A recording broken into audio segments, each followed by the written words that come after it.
Sardar Sarovar dam 95.78% ભરાયો છે। ડેમની હાલની જળ સપાટી 137.42 મીટરે પહોંચી ગઈ છે।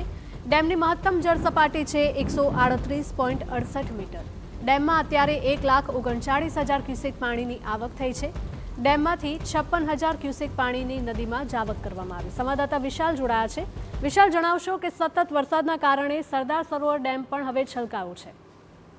જી ચોક્કસ, નર્મદા ડેમની જો વાત કરીએ તો નર્મદા ડેમમાં ઉપરવાસમાંથી પાણી આવવાના કારણે નર્મદા ડેમની જળ સપાટી 137.48 મીટરે પહોંચી છે અને એની જે મહત્તમ જળ સપાટી છે 138.68 તેનાથી હવે માત્ર 1.20 મીટર જ દૂર છે।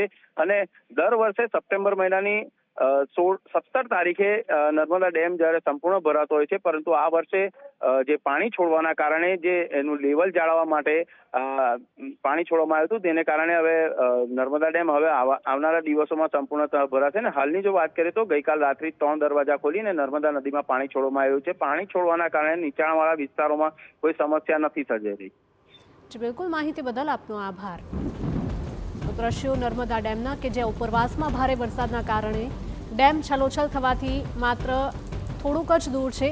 હજી પણ થોડો વરસાદ વરસે તો ડેમ છલકાઈ શકે તેવી ભીતિ।